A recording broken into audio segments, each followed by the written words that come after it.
everyone in the chat with positive energy, high octane, supercharged after that game. Just take a 10-minute break and come back. Just coming in to piss on the parade, are you? Listen, right?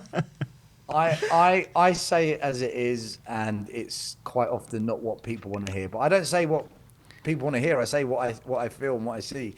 And for me, that was one of the worst games of football I've ever watched. My God, man, my God. That was awful. Yeah, Liverpool had chances they didn't take.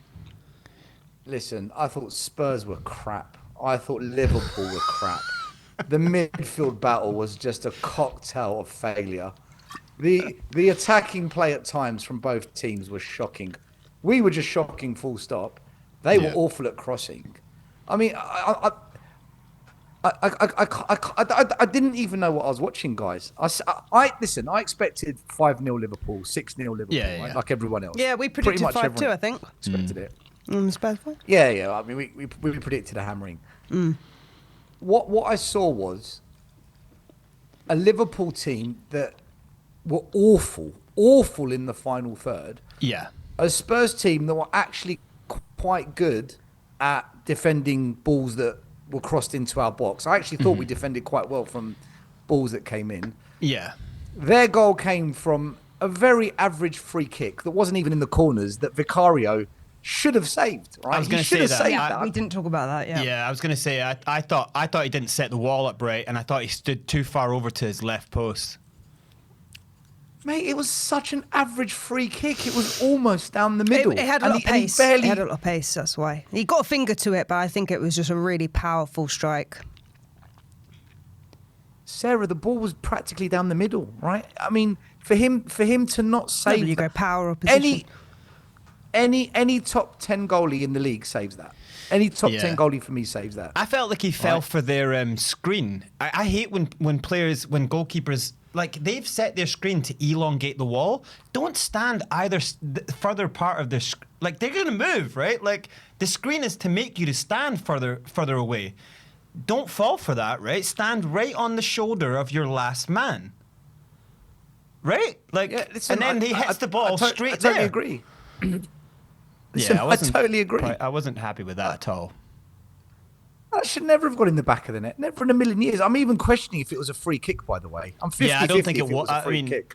But in a relegation battle, your luck going against you, they're just going to give everything against you. But I don't think it was fully a free kick either. But don't hang your legs in. You know, he was running into kind of nowhere. There was three of you. Don't leave your leg out. You know, stuff goes against you in a relegation battle. I'm not saying it was. I'm not saying it wasn't. I'm just saying I'm not convinced it was a free kick. I'm 50-50 with it. Yeah. I thought the free kick was an average one. I thought Vicario should have saved it. Other than that, I don't know what Liverpool did. They hit the post, which Vicario actually made a really good save. He fingertipped it onto the post, which was brilliant. That's what Vicario. That's the one thing he's good at. Yeah. That's the one thing we know Vicario's good at. But other than that, his distribution was crap. I thought. Well, he got the assist of the assist on the goal on our goal. The assist of the assist. That's got to become a stat soon. Some Betterson's going to make that a stat soon. Mate, do you know, it was quite funny because when they scored the free kick, the camera went over to Kinski on the bench and he was laughing. Oh, yeah. He was laughing. He was, dropped me for that, yeah? You dropped me for that, did you? Yeah. Look, I thought Liverpool were fortunate. Yeah. Look, I just thought Liverpool were fortunate to be in the lead. And other than hitting the post, I thought they were awful. I thought Liverpool today were absolutely dreadful. Salah was shocking when he came on. Yeah. Gakpo, awful. Gakpo was absolute trash. So they were dreadful. Ingamoa like absolutely destroyed. He was their Porro. best player. Destroyed. He was Porro. their best player. Yeah, but hold on, Brains. Let's talk about that, right? Let me give my quick analysis of the game, then we'll get into it. Yeah, fair. I thought Vicario was Vicario. Brilliant shot stopper. the basics he's crap at. Yeah. I thought defensively we were great from crosses in the box, but otherwise I thought we were nothing special. But at least Danzo and what's his name, Dreadgoosin. Yeah. No silly, crazy, wild tackles. No red cards. Yeah.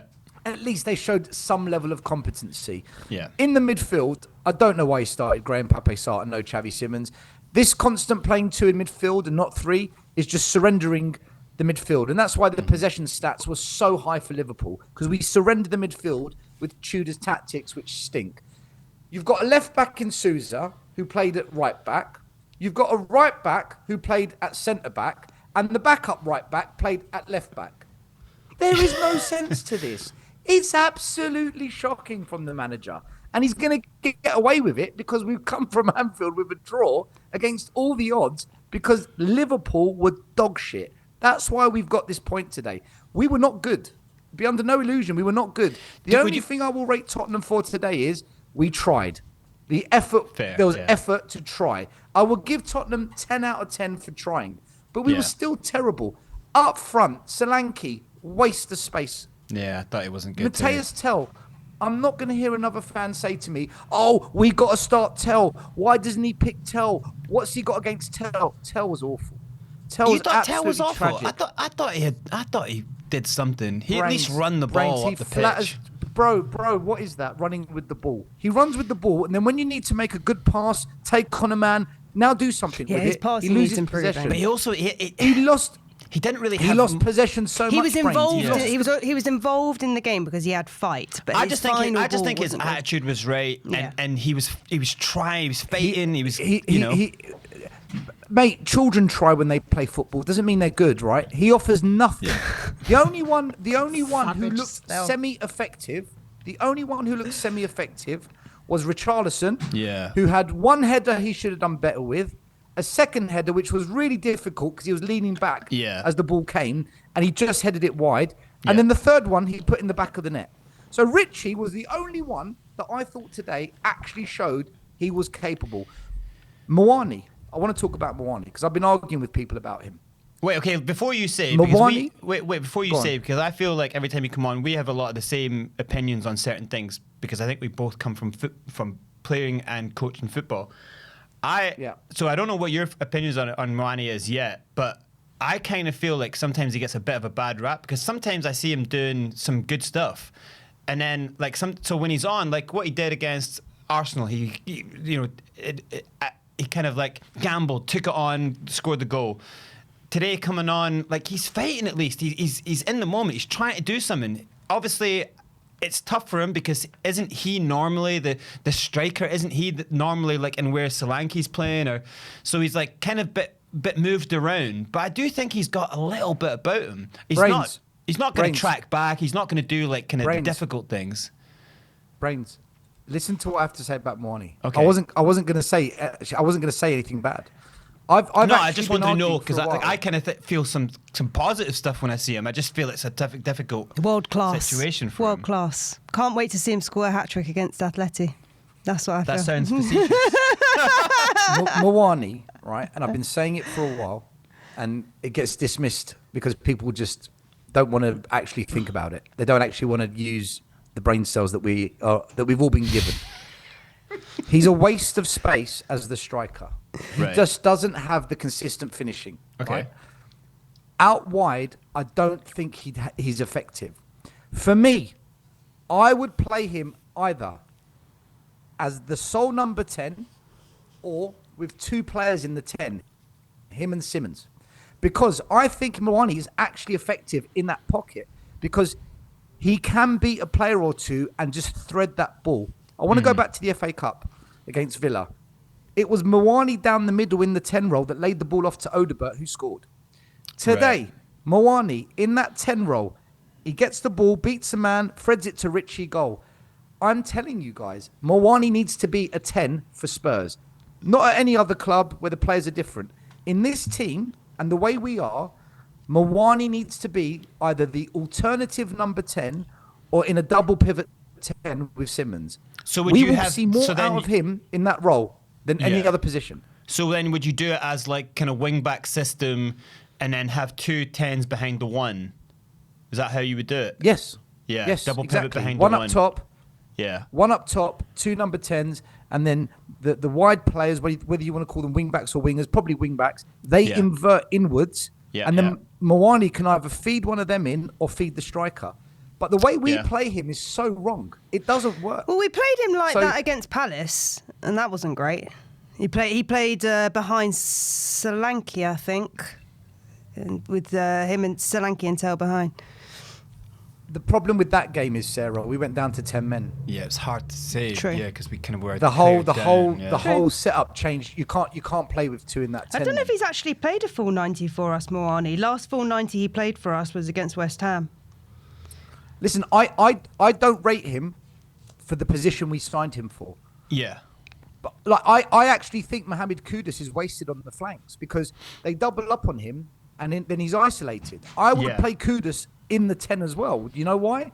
Because he can go left or right, which is a nightmare for defenders. Mm-hmm. You can't put him on his left or his right foot if he's in the 10. When he's out wide, though, you can show him wide. In that 10, he can go left or right, and you know what? He would be a handful to deal with. Yeah. He's got technical skills. And he wants the ball. He wants the ball. You know, we're seeing here, like, this is the thing. So I don't know if you want to pivot to this, but, like, what's your thoughts on Xavi? Because I think if he's going to play that system, I think it's tough to fit Xavi in because I think he thinks Xavi's too soft.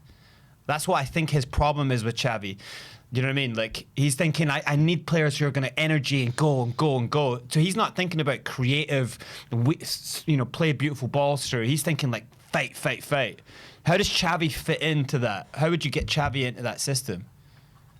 Yeah, but this fight doesn't work. We've lost 4 games, and the only reason we got a point today is because, let's be honest, Liverpool were awful. Yeah, I actually said before this game that Liverpool are the only team worse than us in the league right now, and I know that's difficult to see because of their league position. But every time I see them play, I think they're so bad. I just assumed we would lose this game because at Anfield everything goes wrong for us. Like everything capitulates for us at Anfield. It's like Stamford Bridge, nothing goes right. So I thought, there's no way we're going to win.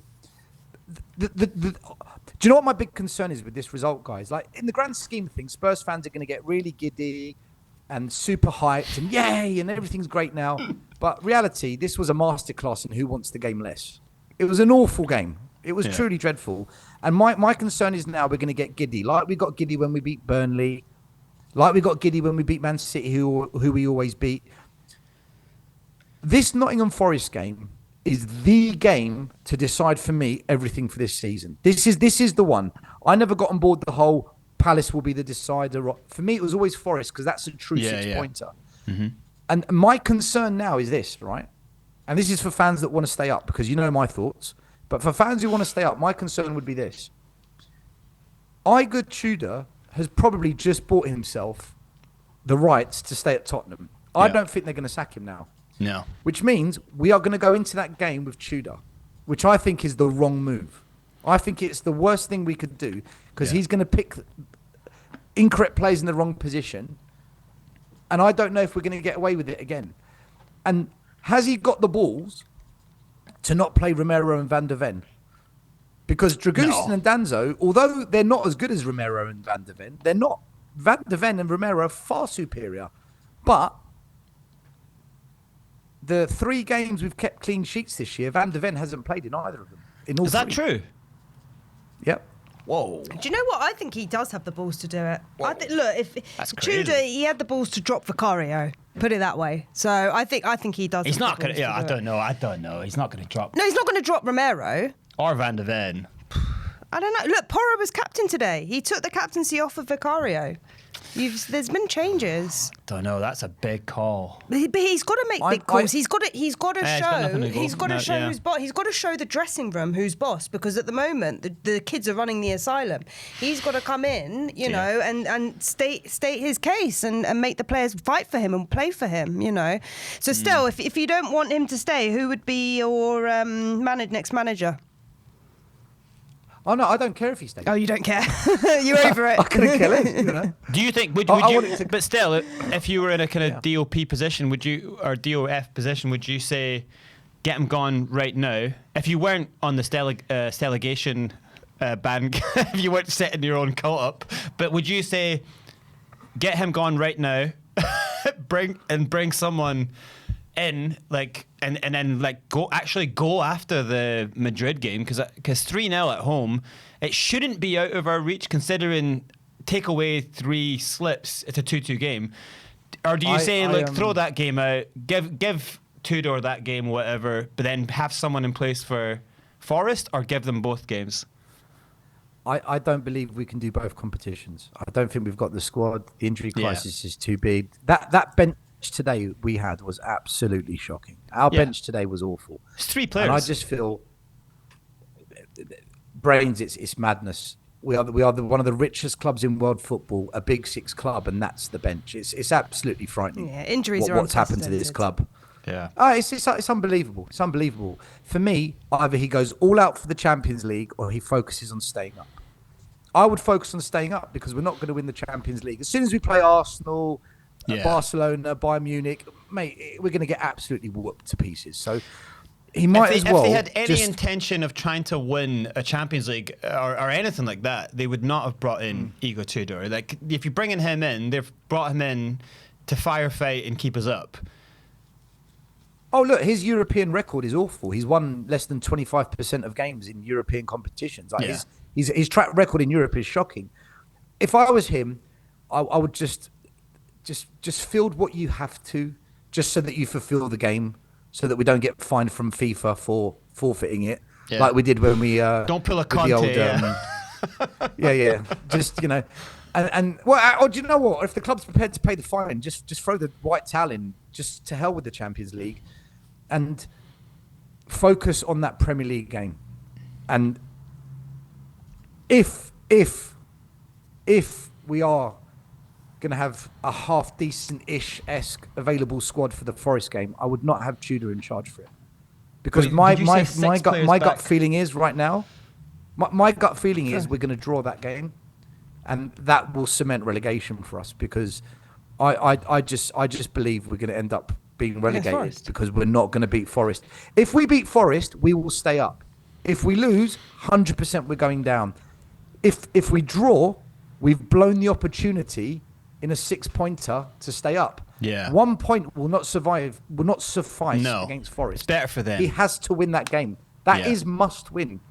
And I don't think Tudor is going to win that game, guys. Every game's must win. Do you say that we've got six players back next week and then 9 the game after? No, but a 6 points is more important, though, in terms of the relegation fight. Yeah. No, but you had 5, and depending on Basuma, we don't know the update yet, but potentially 6 players coming back in for Forest, and then beyond that, you're looking at Bergvall, Davis, and Kudus. And I tell you what, Bergvall, it will be. He might take a while to come back in, but I think he's a massive game changer for us. So still, if you're talking about, like, well, look, we got to win that Forest game. You sound to me like someone who doesn't want us to go down. I'm coming on and giving an opinion of what I think if someone wanted to stay up. So right? we're all conflicted. No, I'm not conflicted. I'm happy for this to crash and burn. I'm done with it. I have no faith in ENIC. I have no faith in what they're going to do if we stay in the Premier League and they're protected by the income of Premier League and European football. For me, they need maximum pain inflicted on them to force the way they behave. They're not going to change their ways. We're going to be fed some bullshit story about war chest in the summer, some half-hearted apology that isn't an apology, and they're going to champion the whole season ticket price as a victory for us fans and how lucky we are that ENIC have done this for us. That's what's going to be the story. Fans will get sucked into it, and then in 18 months' time, we'll be back here saying the same things we say every kind of 18 months. That's my honest belief, which is why Steligation squad is a real thing now. Hashtag Steligation. Steligation squad, yeah. But if fans want us to stay up, I do not believe Tudor as the manager is the right thing, because there's no context if they keep him based off of this one result at Anfield, which, let's be honest, it was a freak result. We deserved it because Liverpool was shit and we weren't ultra crap. We matched them. Like I said, it was a masterclass in who wants to win that game less. Both teams were terrible, guys. That was truly such a terrible game to watch from both. Liverpool didn't deserve to win it, but nor did we. A draw was fair. But if that's the barometer of keeping Tudor, it just shows the levels of incompetence. Do you remember when we held on to Thomas Frank for too long? Yeah. Hard to forget that. Right. This is going to happen again if we keep him after this game. Because they didn't want to sack Frank when we got annihilated at Forest away. They didn't want to sack him off the back of that West Ham result. And then they prolonged it. And then we got into this predicament. But surely... For me, yeah. Tudor has shown that starting lineup today summed it all up for me as to why he can't go forward. Because he's going to make more and more decisions like that that's going to cost us. Surely if... For getting that draw... The Madrid game, in all intents and purposes, surely the Madrid game is kind of like gone, right? So like, it's bring someone in, give them a free hit game, like no one cares about it, like we're not going to get through that. Bring someone in and then give them at least like a week and a half to get ready for the Forest game. Surely if you want that to happen, like surely it's got to be now. But then, how do they change? Like, because just on the surface of how it looks like, it looks like Spurs have gone to Anfield where we never get anything, and we've got a point. And it looks like this guy's now turning it around. Well, you've got it's Atletico Madrid on Wednesday, and then you've got Forest on Sunday, and then you have the break until Sunderland. So there isn't a lot of time. And then you've only got 1, 2, 3, 4, 5, 6, 7 games left. So. Brains, we were not good today. Spurs were not good today. But But we got a draw, Stel.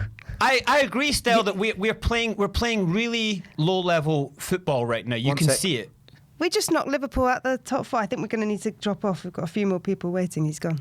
Oh, no, Stel's not. Sarah. Yeah, sorry. Sarah. Yeah, carry on. Listen. This is what I mean. Fans are going to get giddy and overhyped off of this without putting any context. You're giddy, Sarah. So I'm optimistic. This is. Keep keeping the faith, keeping it alive. Listen, when we played Burnley at the start of the season and we beat them 3-0, all I heard was, Frank, look what a coach does. This is why Ange had to be sacked. What a brilliant result. Look at the structure. And I was one of the lone voices that said, guys, Burnley are getting relegated. Can we get real? This isn't the barometer to judge. Then we beat Man City away, which was an excellent performance. That was, for me, the best performance of the season. And yet, even then, I said, guys, we always have their number. Like, what's new? Even this year, when we're crap, we managed to come back from 2-0 down and get a 2-2 against them, right? But fans get so caught up in the moment, they don't let it play out and see what happens.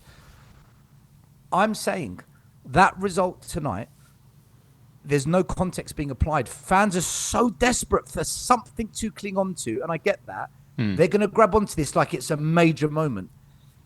If we don't beat Forest, that Liverpool point and the decision to keep Tudor will be exactly what I'm saying today. If next week we beat Forest, I will come on here and say, do you know what? That Liverpool game that I came on and said, people are getting carried away, I got it wrong, and I deserve to be called out on it, because I don't think this game today changes anything. If anything, I think it's going to create a minor delusion, and they're going to frigging keep Tudor now. They're going to keep this guy that every single fan and pundit and journalist and YouTuber has said, we've got to get rid of him. Everyone's been saying we've got to get rid of him, and because we got a draw, now everyone's thinking, oh well, you know what? Maybe we've got to. Come on, guys. But still, where's your head at with the line of like these? Because as a footballer, I never buy into the. I think it's a BS line when people say these footballers. It's all these players. I don't buy that, because obviously as a footballer, when you're in a bad run, your legs betray you. When you've got all your players around you are in a bad run, it's nearly impossible. Nothing goes right. No one can get their head straight.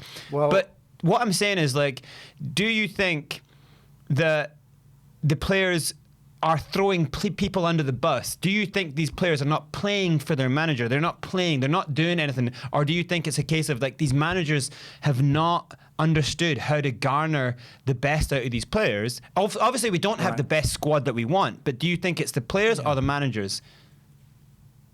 Well, this is where I'm going to agree with Sarah. This is where I'm actually going to defend her now, because she was on the Spurs 5 I don't the need other defending. It's all right. Sarah, rarely do I do this, so you just embrace it, right? Embrace this moment. Oh, hear that, everyone in the chat. You're lucky, Charles, who's here today. Debut, getting a draw. And now we've turned Stel. Embrace the moment, right? She, contrary to what Lubo, Johnny, and Sean were saying to her about it's the players, she said, well, hold on, what about the environment they're playing in? What about the lack of coaching? And I stepped in and I said, I totally agree. Yeah. They've been miscoached. Mm-hmm. The environment is toxic. Yeah. How do you expect the employee to turn up to work when the working environment is crap? 100%. And you expect them to be motivated and delivering? The club is so toxic right now, and it's been so for too long, that this is not the place for players to come and push on and to develop and to go to that next level. We are a club that diminishes players. Mm-hmm. We wreck players. Look at Xavi Simons. No one's going to tell me he's a crap player. He's a good player. Mm-hmm. He's ruined at this club because the culture's ruined. And there are some players that, yes, they should not be at this football club. There are some players that should not be at Tottenham Hotspur. They're not good enough. I don't like him as a football player, but Brennan Johnson scored 20 goals last season. Yeah. Why has he suddenly gone from 20 to 0? It's the coaching, it's the way he was played, and it's us as a culture. This is what we do. So I don't blame the players. They never knocked on the front door and said, are there any vacancies going? Here's my CV. I'd love a job at Tottenham. Yeah. We headhunted them. We said, we want you. Here's some money. Come here. So we bring them in, and then we say, right, you're the problem. No, it's ENIC. It's the culture of ENIC. It's the recruitment of ENIC. It's the chopping and changing of managers' tactics, strategies. These players have been rinsed psychologically that they're not in any kind of consistent state of tranquility where they can just play football. Yeah. So for me, Brains, there are players that shouldn't be here, but these players are better than what we've seen this season, and I've always said that. They are better than what we're seeing. I agree, 100%. And it's the culture of Tottenham that's caused this. And this is where I defended and I agreed with Sarah, because she was kind of saying something along those lines. Yeah. But also, I was actually thinking that this morning. I'm glad you said that. I didn't know you said that, but I 100% agree. Like, if you look at the injuries that happen at Spurs, some players have no injuries their whole career. They come to Spurs, they get injured. There's obviously something going on with the pitch. There's obviously something that's happening where people are getting... Spurs are like one of the only clubs in history to have this many ACLs, right? So if you're working in an office building and you're seeing you're seeing your workers getting something's happened to them. One's disappearing, one's getting injured, one's getting sick, one's getting this, and you're in your office building. Are you going to be happy at work? Are you going to be trying extra hard at your company when all of your office workers, all your co-workers are dying? Like, you're not going to work hard, right? So the environment, something is happening at that club which is not good. You can say it's look at the training ground, look at the stadium. You can build beauty on the outside, but when something's rotten from the inside, you've got to get to the core of the problem. Brains, we had this saying when I used to coach, right? The opposing team would turn up to play us, and they had these really nice track suits, Nike, state-of-the-art training equipment, and you look at it and you think, oh, wow. And then it got down to playing football, and you'd batter them 10-0.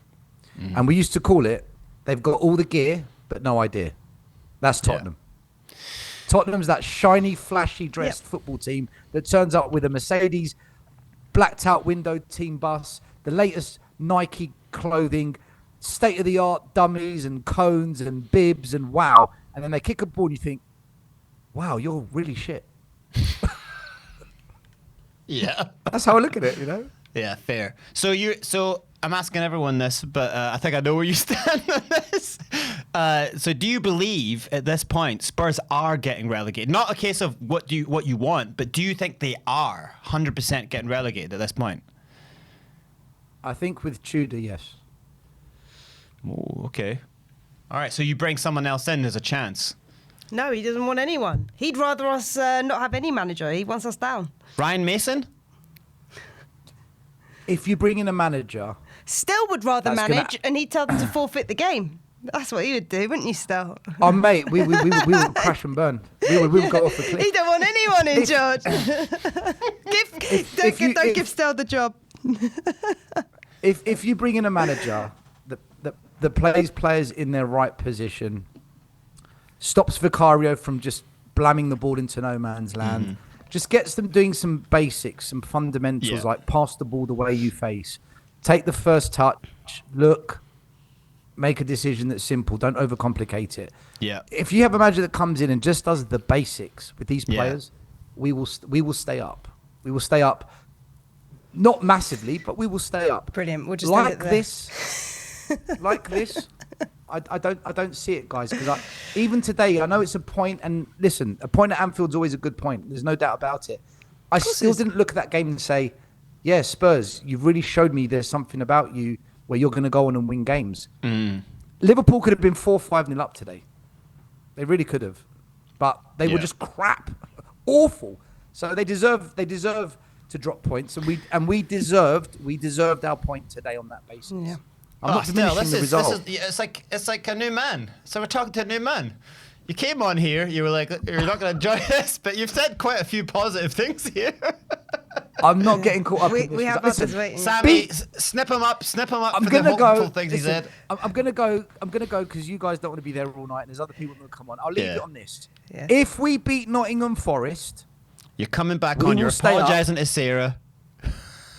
I will come on and I will forgive and admit, you know what, keeping Tudor was right and all is good. I will come on and do it, 100%. Unfortunately, Stel, I'm the lucky charm apparently, so I'm going to be at the Forest game, so I'm not going to be here for that one. But you can complain to Ben and Sim. I will mention your name when I come on. I will make sure I mention your name. Awesome. All right, Stel, thanks very much for joining us. Lovely to see you again. Give us a come on, you Spurs. Come on, you want to do it. Give us a come on, you Spurs. Delegation squad. Let's go.